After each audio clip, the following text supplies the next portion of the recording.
I organized a lavish 50th birthday party for my mother-in-law, footing the entire bill myself as her own children didn't contribute.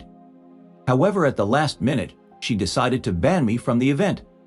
Frustrated by this disrespect, I made the difficult decision to cancel everything. My actions led to her becoming upset and tearful. I am a 26-year-old woman who has been married to my 29-year-old husband for almost 3 years. Throughout our relationship, I've been aware that his family harbors some hostility towards me, including his 23-year-old twin sisters and 21-year-old brother. Even my mother-in-law doesn't seem to hold me in high regard. Despite their coldness, I persisted in trying to mend our strained relationship. My husband cautioned me against organizing the birthday celebration, pointing out that his family's animosity might not be worth the effort to change. However, my determination to cultivate a positive rapport with them drove me to plan the event, hoping to bridge the gap.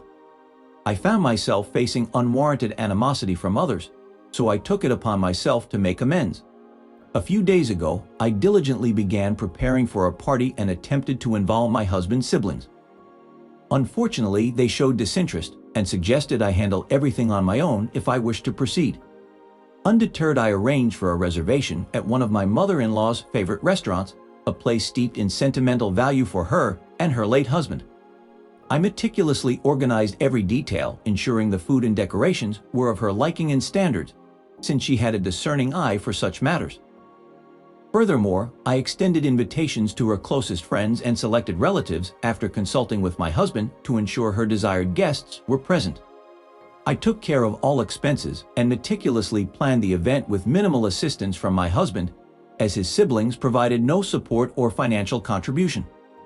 Fast forward to yesterday, on the eve of her birthday, we visited her as part of the ongoing celebrations. She was sorry that it wouldn't be attending. I was shocked and asked her why, to which she replied that she wanted her 50th birthday celebration to be a low-key affair and didn't want to anyway. Once we got there, we noticed that her other kids were already there, and they looked pretty surprised to see us, but didn't say anything. After a bit of small talk, I finally came to the point and told her that we'd be expecting her at the restaurant in the evening tomorrow, since we had something planned for her. She smiled and thanked my husband for it, but he told her that it was all me and I was the one she should be thanking. Her face soured instantly, and I was pretty confused for a second. I told her that I'd invited all her close friends and some of her family members, and I'd made sure that I picked out all her favorite food, as well, in an attempt to get her to acknowledge my efforts. But a nasty look took over her face, and she proceeded to say thanks in the most false, sugar-coated tone before telling me that while she appreciated my efforts, she was sorry that she wouldn't be attending. To make the event special, she wanted it to be a family-only gathering. Although she viewed her friends as part of her family, she didn't include me in that category. Hence, she preferred if I stayed out of the affair. The following day, my husband and I were taken aback, and it dawned on me that he had been correct all along. I shouldn't have made any effort, because it was evident that she wouldn't value it. On the contrary, my husband's siblings seemed on the verge of bursting with laughter, infuriating me further. I stood up firmly, informing her that she was unwelcome, and threatened to have security remove her if she dared to show up the following day. This wiped the smug expressions off their faces. My mother-in-law accused me of being cold and cruel, prompting me to laugh and point out the irony. After a heated exchange where she tried to persuade me otherwise, I bluntly stated that she didn't deserve anything nice. After declaring my final decision, she and her children appeared noticeably angry. Just as I was about to depart, she began to cry, perhaps in a last-ditch attempt to evoke sympathy from me, though I remained unmoved.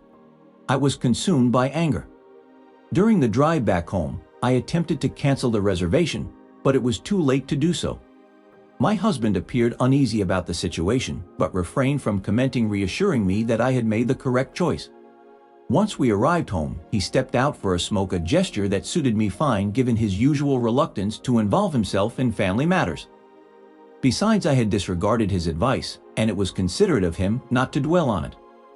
Consequently, I decided to revoke all the invitations, a last-minute move that irritated many guests. Predominantly my mother-in-law's friends, whose opinions I disregarded. Instead, I invited some of my own friends to ensure the event was still enjoyable. Since I was pretty annoyed about everything that had happened, my husband also joined in. I got him to invite a few of his friends so that we could party. We got rid of the decor just in time before they came and had a total blast. I posted all the pictures after I came back home today. My sister-in-law texted me saying that I'd ruined her mother's birthday. She mentioned that it was incredibly selfish of me to use the venue for myself, especially when I knew how much it meant to my mother-in-law. I don't feel particularly sorry about what I did and think it was perfectly reasonable, though I'm just hoping I'm right. AITA for canceling my mother-in-law's birthday party that I'd planned after she told me that I wasn't welcome there. Update 1. I told my husband about the message his sister had sent to me. I asked him if I should apologize to his family. He said absolutely not. In fact, he told me that he had enough of their behavior and thought that it would be best if we decided to see. Dissuading him wasn't easy as his family heavily relied on his financial support, particularly my mother-in-law. Being relatively well off and a business owner, cutting him off would force her to depend on her other unreliable siblings for help. All of them had a history of frequently changing jobs, and leaning on my husband for financial assistance making this decision significant. Despite my attempts to deter him, he remained resolute. It seemed that beneath the surface, there were other issues at play. Over the years, I had observed his family growing distant from him, culminating in him becoming detached from them by the time we got married. It wasn't for lack of trying on his part, as he had frequently extended invitations to them for dinner while we were dating and early in our marriage, only for them to consistently invent excuses to avoid spending time together. I was convinced that I played a role in the situation, and it drove me to desperately try to mend relations with my in-laws so that my husband could also rebuild his connection with his family. It seemed odd to me that my husband, who used to emphasize the importance of family, would make such a sudden decision to cut ties. Despite my mother-in-law's recent mistreatment towards me, his decision still felt out of character. I strongly believe that there was more to the story that my husband hadn't shared. I was determined to uncover the truth, fearing that his unhappiness or resentment might be directed towards me in the future. After persistently questioning him, my husband finally revealed the reason behind his decision to sever ties with his family after all these years. I had always known that his father had passed away when he was 21. His siblings were all attending school at that time, while his mother had never held a job. As the eldest, the responsibility of providing for the family fell on him, as the money left behind by his father was insufficient to cover their needs. Working tirelessly day and night, he finally secured investors for his startup at the age of 23, marking the beginning of a positive turn in his fortunes. Transitioning from barely making ends meet to thriving financially was a significant achievement for him. However, this newfound success inadvertently led to his family becoming complacent and materialistic. They grew increasingly reliant on him as his income grew. Despite the burdens this placed on him, he refrained from speaking out or objecting, feeling a sense of duty to support them in keeping with his father's wishes. Moreover, they mistreated his girlfriends, viewing any distractions to him as undesirable, as they believed his primary focus should be on caring for the family. This attitude caused tension when I entered the picture, as it became evident that I was not someone they could easily dismiss or mistreat. Despite their attempts to drive a wedge between us, my husband remained resolute in his decision to be with me. His family, unhappy with our relationship, resorted to manipulating and guilting him to break up with me. However, their tactics failed to break our bond, and we are still together years later. Following a troubling incident involving his family, my husband realized the extent of their emotional manipulation and decided it was time to distance himself from their toxic behavior. It is shocking to me that his family would go to such lengths, especially considering his unwavering commitment to our relationship. I have completely lost respect for my husband's family because of their greed. Despite their efforts to drive me away and separate us by focusing on his money, I am grateful that I chose to stay with my husband. I love him for who he is, not for his wealth. Learning the full extent of the situation has made me realize how much my husband endured to protect me. He knew that building the strong relationship with his family was unlikely, and has now made the decision to cut them off. It was difficult for him to confront his mother and siblings, but he made it clear that he no longer wants to be in contact with them. As they change their ways, they'll also have to find their own source of income, since he isn't going to continue supporting them his entire life. Just as I had expected, this decision was met with uproar on their end. I could hear my mother-in-law screaming at my husband, even though his phone wasn't even on loudspeaker. There was a pretty nasty argument that broke out between them. Since I was in the same room as my husband, I heard every single word of it. My mother-in-law obviously tried to blame me for this. She said that I must have influenced his decision to cut them off somehow. She also accused me of trying to break their family apart and said that my husband shouldn't let himself get manipulated by his wife again. The irony of her telling my husband not to allow himself to get manipulated was pretty funny to me. Obviously, my husband defended me to the best of his abilities. He even told her that his siblings need to find decent jobs because they're all adults now and it's pretty. It is unfortunate that they still depend on him for support. She accused my husband of letting his high-paying position influence him and insinuated that I was also a factor in him distancing himself from his family. It was a manipulative tactic to control him, but I wasn't going to allow it anymore. Realizing the truth about her actions and those of her other children, I stepped in when tensions rose and my husband became upset. I made it clear to her that my husband had made his decision, and that if she and her children didn't change their ways, they would lose his support. The choice was now theirs. They could either show respect and decency towards us to remain in our lives, or they could continue their selfish behavior and lose us forever. After disconnecting abruptly from the call, I found myself completely estranged from my husband's life. My immediate action was to hang up and silence notifications on his phone, providing him with a break to collect himself. An hour has passed since our conversation ended, during which we set our phones aside, opting to watch a movie to divert our attention. A subsequent update. Despite already causing distress to my husband and disrupting his day, my mother-in-law redirected her focus towards me. Following the movie, my husband decided to attend to pending tasks, prompting me to glance at my phone. To my dismay, I discovered multiple missed calls from my mother-in-law, accompanied by a barrage of offensive messages laden with expletives from my husband's siblings. Anticipating this behavior, I chose to document the messages and disregarded them. While tending to work-related emails for 10 minutes, I was interrupted by another call from my mother-in-law, but I reluctantly answered the call, and she proceeded to hurl hurtful insults at me, calling me names and questioning my character. Despite her accusations, I remained silent, allowing her to say her piece. When she finally paused, I calmly pointed out that her behavior mirrored the actions she accused me of. I expressed relief that my husband was distancing himself from individuals like her who seemed to take advantage of his kindness. After ending the call, I blocked her and my husband's siblings to prevent further negativity.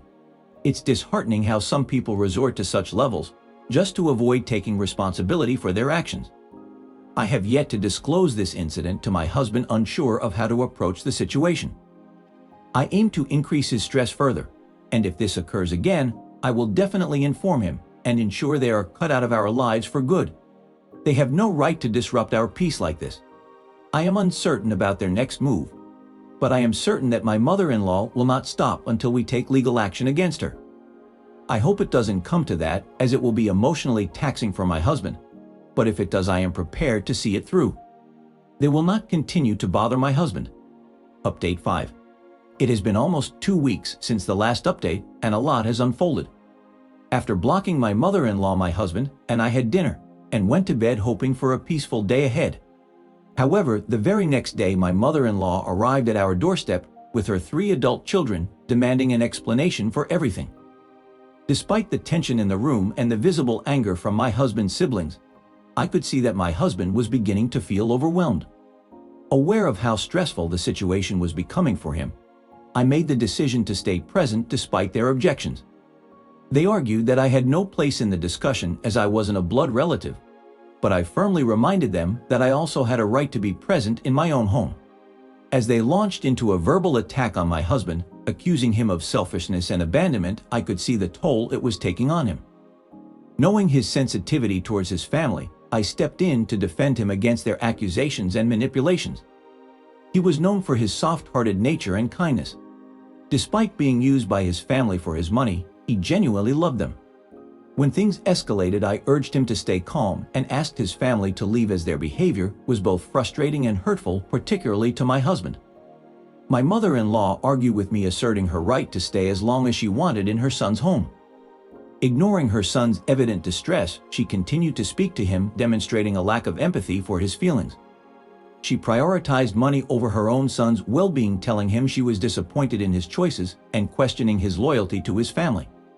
In contrast, his brother dismissed me as a gold digger and emphasized that his primary responsibilities should be as a son and a brother. Initially, I was upset and lost my temper with a group of individuals. I criticized them, expressing my frustration that they seemed dependent on my husband's generosity and unwilling to support themselves. I accused them of being lazy and ungrateful, even labeling them as gold diggers. Despite their attempts to respond, I commanded them to leave before threatening to involve the authorities if they did not depart from our property. They left, but my mother-in-law still held on to hope that she could sway my husband to favor them over me. She mentioned that his late father would have disapproved of the situation if he were still alive. After witnessing how their eldest son mistreated them today, I was appalled by the constant emotional manipulation my husband's parents used against him. As they drove off, I could see the toll it had taken on my husband, who broke down in tears once they were gone. I spent hours consoling him, feeling guilty for ever organizing a birthday party for his mother that led to this upsetting situation. However, I was thankful that this conflict arose early, allowing us to address it head-on. I took immediate action by blocking his family from contacting us through phone and social media. Once he had composed himself, I suggested we start exploring legal options, as I was certain this would not be the end of the drama from his relatives. He agreed, reluctantly acknowledging the unfortunate reality. He was well aware of his family's willingness to go to extreme lengths to extract money from him. Taking precautions, we decided to seek out family lawyers, a decision that proved wise in hindsight. Shortly after a heated argument, my mother-in-law served us a legal notice demanding an exorbitant sum as compensation for allegedly pilfering a substantial amount of money from them following his father's demise to fund his business. The audacity of their deceit left me appalled, as they tarnished my husband's reputation with false accusations. Contrary to their claims, he never took a single cent of his late father's inheritance, relying solely on his hard-earned income. His self-made success made their allegations not only baseless, but also a grave insult to his character. Enraged by their dishonesty, I was incensed that they would perpetuate such a falsehood. Furthermore, given the prominence of my husband's business, the unfounded rumors spread, impacting his professional endeavors as well. Their actions were foolish, but after nearly 2 weeks we were able to prove that their claims were entirely false. As a result, they now have to pay a significant fine for attempting to tarnish our reputation and endanger my husband's career. I recently learned that my mother-in-law and her children have been isolated from the rest of the family due to their deceitful actions, and all 3 are struggling to secure employment to cover their expenses. Fortunately, my husband has been supported throughout this ordeal. I find satisfaction in the fact that they are facing consequences for their actions, as they fully deserve it. We can now move on from this situation and leave them behind. My husband and I are much happier now, and I am committed to maintaining this happiness indefinitely.